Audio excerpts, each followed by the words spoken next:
The thrones of England, Scotland, and Ireland were united under James I of England, the first of the Stuart kings and the successor to Queen Elizabeth I, in the early 17th century.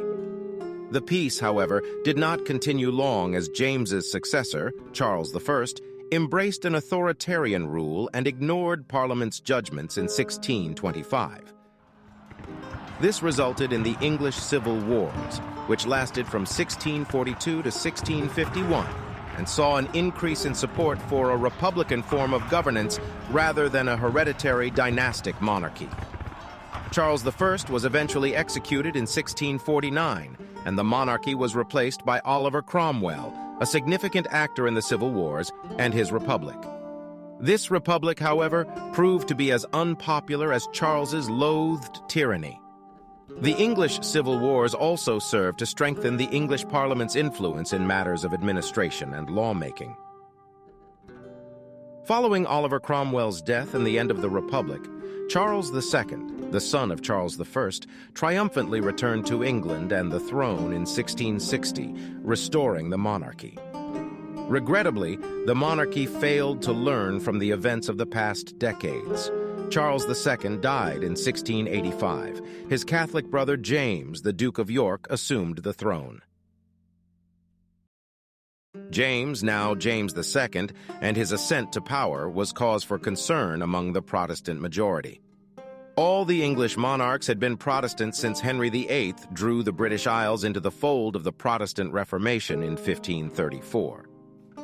James, however, was a Catholic. Conflicts within the government concerning James's position in the line of succession due to his faith fueled anti-Catholic sentiment, culminating in the Exclusion Crisis of 1679.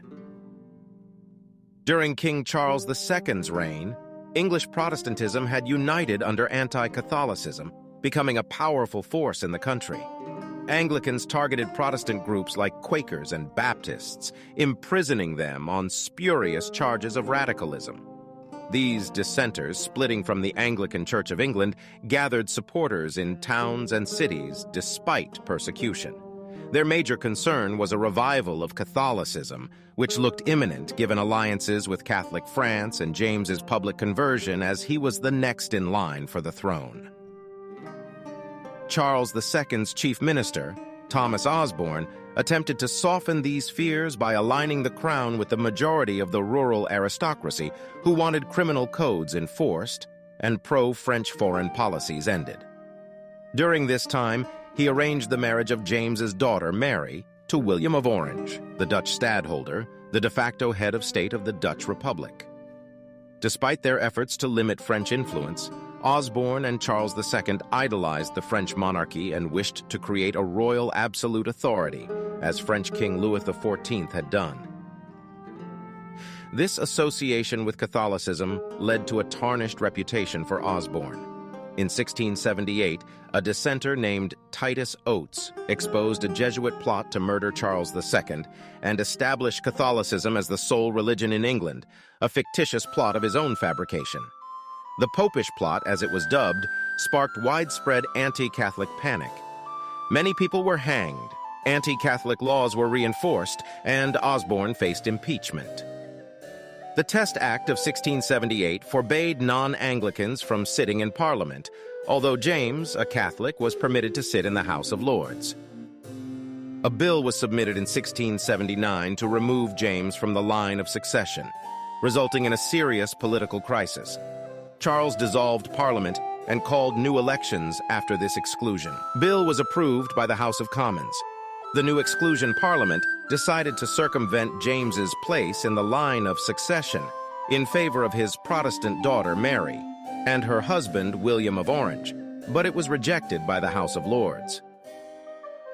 The Exclusion Crisis was so decisive that it split the Parliament into two prominent factions: Whig, a name applied to horse thieves, and Tory, Irish for thieving outlaw, made their debut during the struggle over the Exclusion Bill.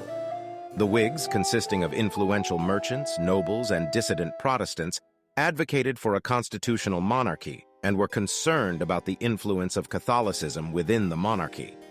The Tories were primarily composed of the aristocracy, landed gentry, and high-ranking clergy who remained loyal to the concept of absolute monarchy. They believed in the divine right of kings and sought to maintain a strong monarch. The Rye House Plot of 1683, an actual plot to assassinate Charles II by the Whigs, involved multiple people, resulting in executions and suicides. This gave Charles complete authority over the state without the need for Parliament. However, at the height of his authority, Charles died without an heir in 1685. Despite the apprehension of the Exclusion Crisis, James assumed the throne, with the understanding that he would raise his children, Mary and Anne, as Protestants to end the crisis.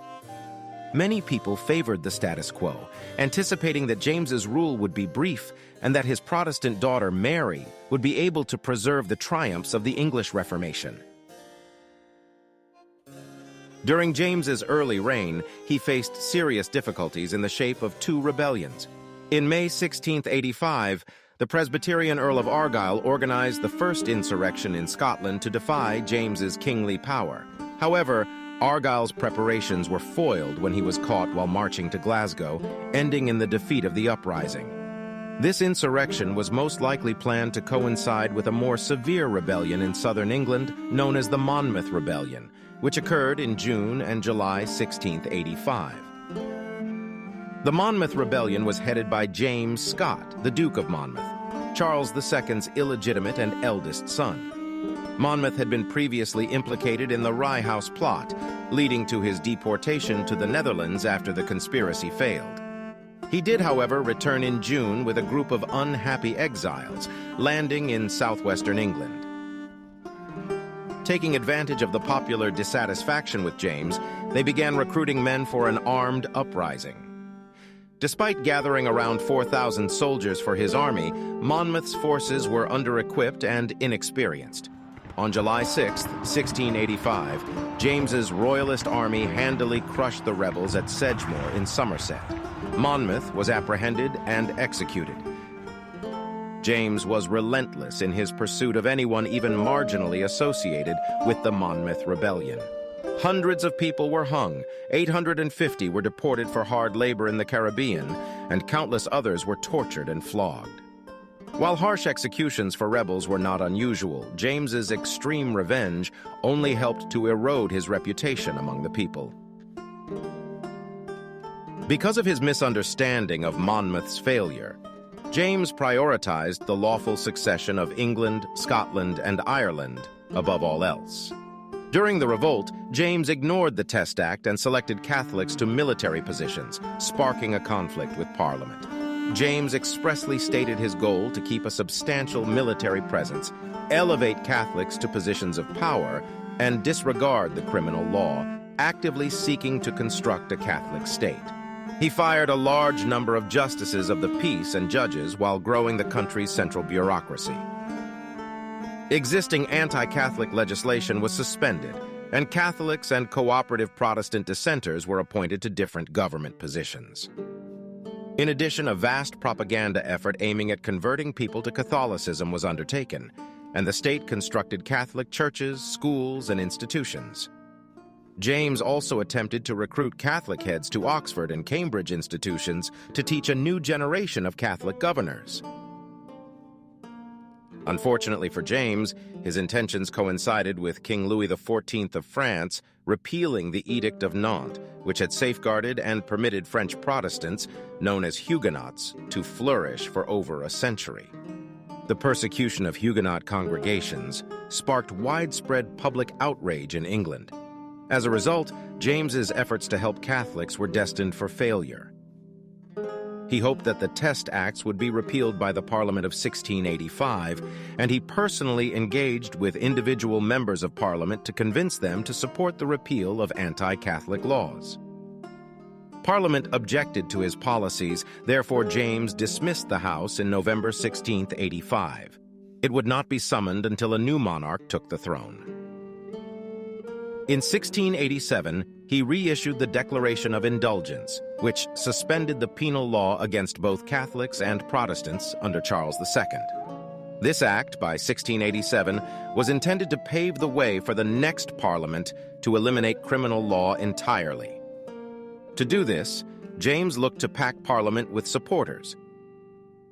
Agents were dispatched to question the loyalty of mayors, lieutenants, and judges, as well as their willingness to vote for members of Parliament in favor of repealing the Test Acts.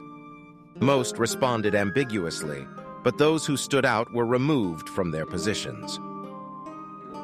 Although the declaration had a beneficial overall influence on religious tolerance for all religions, some Protestants saw it as a tactic to favor Catholics.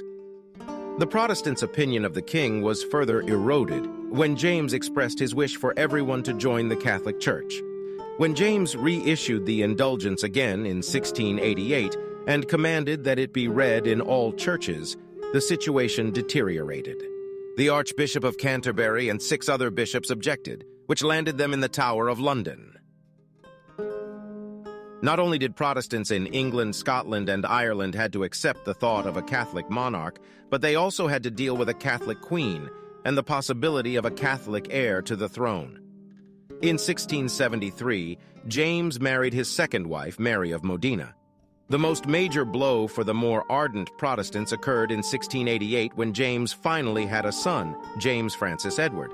This ensured that neither of his Protestant daughters, Mary or Anne, would accede to the crown. Given that both of his parents were Catholic, it was practically guaranteed that Prince James would be brought up Catholic. Many people suspected that the timing of this occurrence was odd, leading many to believe that the kid was not the king's, but had been brought exclusively to preserve Catholicism in England. Protestants who had earlier called for patience until the aging James II died and Protestant Mary took the throne had no good case left. Rebel Protestant nobles realized they needed to act quickly or risk losing their opportunity of protecting Protestantism in England forever. On June 30th, 1688, a coalition of 7 powerful men, including the Dukes of Devonshire and Shrewsbury, as well as the Bishop of London, gathered with a single goal in mind: to contact the Protestant William of Orange through the Dutch ambassador in England.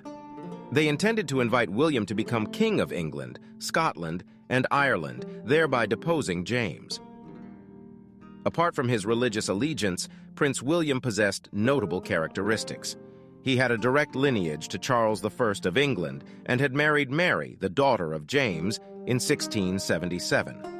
William was both James's nephew and son-in-law, and until the birth of James's son, Mary, William's wife, was heir apparent to the British Isles thrones.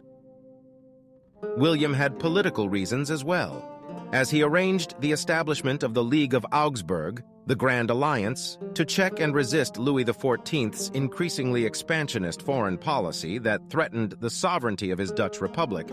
He tried to gain England's support as an ally rather than an adversary. As Europe prepared for war in the summer of 1688, it was clear that conflict was on the horizon. Naturally, William was overjoyed to receive the offer to the British thrones, since he had already been plotting an invasion to forcefully coerce an English alliance since the spring.